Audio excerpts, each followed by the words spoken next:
Hello and welcome to another installment of Comparative Reasoning. I'm your host, Cedric Kennedy, and today we talking about protesting is not about fun. Now, I saw a comment about how the protest was fun. People of all colors were there, and it was just a good time, and everyone just chilling, being themselves. Yeah, you know what? Y'all need to go home. You people need to go home because protest ain't about fun. It ain't about fun. Do you know what generated the protest? I mean, literally, while you're out there having fun, you're just saying the death of all these minorities and people in the LGBTQ plus community, all these people that's died, been brutalized, beat up, maimed, mutilated by cops and vigilantes, and literally enabled by the government. You're saying that their deaths was just something to evoke your ability to go out and have fun, to go out there and go, white girl howling and stuff. Just woo! Just all happy. Yay, this is a good time. And that's not what this is. Now, here's the thing. Some of you might say, look, that's not what I mean by that. That's not what I meant by that. But you know what? That's what you are showing. That's what you're showing. Tell me something. If someone you love was killed, murdered, and you want to speak to Congress or your city council or someone about it, are you going to sit there and be happy if somebody was, in the background, just, with a sign saying, let's have fun, or this is great, or we're all together on this, so this is a good moment for us? Would you think it's a good moment for you that somebody is there just happy just to be there? They have nothing linked with the person that you lost or loved. And they're just there just to, quote unquote, protest or show their support by having fun. No, you would not be happy. You would not. See, what happens is you go out there, you want to go cowboy hooting and stuff like that, at a protest. What that symbolizes something to, the ones you are protesting and others out there that are supposedly on your side of the protest. It says to them, you don't take it serious. It says to them, you don't care. You can be out there. You just want to be out there. That's what it sounds like. You just want to be out there to have your fun, get your rocks off, and then go home being like, I participated. I got my I got my riot badge. I got my protest badge. I got my present badge. You do a disservice to the protest. George Floyd was put down many times until he was put down the last time. George died from police brutality. Breonna died from police brutality. Philando Castile, Tamir, Trayvon, Freddie, they all died. Sandra Bland, she died. Sunny Secular Gen Xer went over a list on her podcast, which you should listen to, secularminority.com. You should listen to that. She went over a list of, I think, roughly 17 black women that never made pages or were forgotten about. And yeah, as much as I am in anger about anybody honestly being brutalized by the police unjustly, I have to admit, these are people I'd never heard of. And if I did, sad to say, our social media elites only covered it for just a hot second. So those names never stuck in the heads of people. Never stuck in the head of me. So bringing that to light. Thank you, Sunny Secular. Thank you. That's something I should listen to that again, and most likely I will. But for you out there that's just going out to protest just because it's fun. Or we were all together. It was Asian people and it was black people and white people. And it was just such a good, a monumentous moment of joy. And it was just so cool out there. You didn't protest. You just stood enjoyed the atmosphere, and went home. This ain't the club.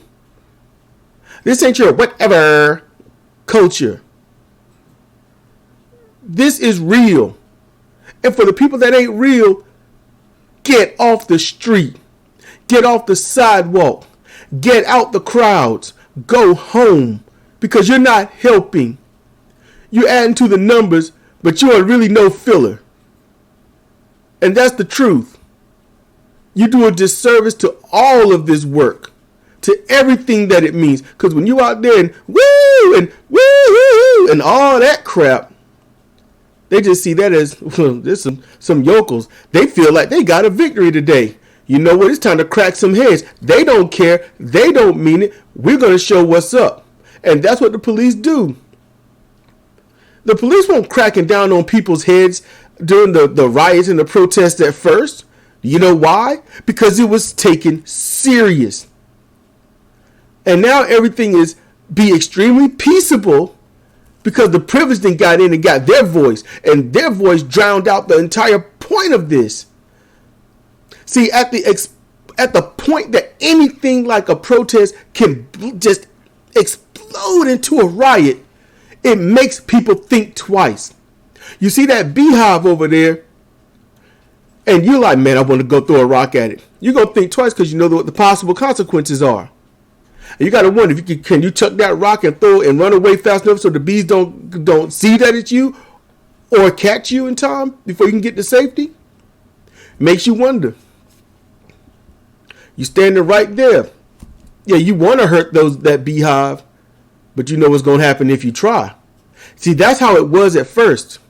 But now, everything has to be, it's nonviolent, it's peace, it's kumbaya. You've taken away the threat. You killed the threat. You killed the absolute emotional defense that was actually there. That's what you did. Everyone that went out, I'm going to protest, but I want it to be peaceable. I want it to be a little fun. I want everyone to get along and just protest in peace and calm and chill. No, you literally killed the protest. All that is left now is to sit back and watch the police run roughshod, doing everything they can to destroy whatever and whoever with no consequences. It's all with impunity. It's just they're immune to everything that could possibly be done because now you're out there just woohoo. It's peaceful to the point where politicians are out there marching with you. Where the politicians weren't out there a week ago, the politicians weren't out there 3 days ago. Oh no, they won't because it could have exploded at any given moment. It's gone now. It's gone now. 72 hours is removed. Politicians are out there, and the little get along gang and people, white girl howling out there, cowboy hooting, white girl howling, and just having fun. People standing on the side. What sign can I make that would make an impact? What sign can I make that would show that I'm part of this? No, it ain't about the sign. The sign don't mean anything. It don't. It ain't the sign. And a chant isn't going to help either. No, you go out there.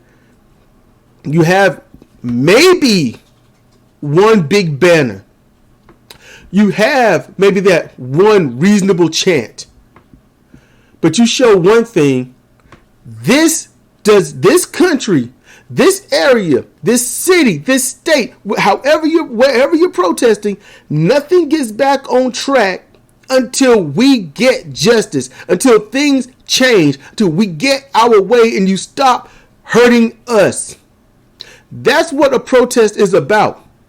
Civil unrest until those who created that civil unrest become civil enough. That's what it is. And when you go out there with your little LOLs and your whatever and all that crap, you kill it. So go home. Go home. Stop staying. Get out. Because you killed it. So now we get to watch mayors and whatnot say, I'm not going to do anything to defund the police or remove them or anything. That's it. There's no fear of the protest. There's no fear of the riot. There's no fear of the protesting riot. And there's no fear of the rioting protest. There is nothing. And the only thing that has actually gained any traction in this country or anywhere around the world is fear. Love hasn't gotten anything. It really hasn't. People don't respond to love. They respond to what they are afraid of. You see a jaguar, you get away from it. You see a kitten, you call it to you. Your actions is based on what you are afraid of, not what you love. If you love something, anything else is whatever. When you're afraid of something, that whatever goes away. And now you're trying to figure out how you're going to make it. That's what that is. And it sucks. I don't like that it has to be that way, but I'm not the one that made it that way. I got to live in the society and in the world of those that made it that way and perpetuate it. That's where I got to live. And when you are so privileged that you can't think about that, you can't think past your own nose to what you're doing and how it's affecting others, let alone you, if you even give a damn about yourself, because whatever, woo, then you're the problem. Go home. Go home. I don't care what you mean. I don't care what you meant. I don't care what you was really thinking. Go home. You're not needed. And you should not be welcomed. Because now everything has been ruined. So thank you very much. And for those of you that are smart enough and wise enough to hear me, this is Cedric Kennedy for Comparative Reasoning. Thank you for listening.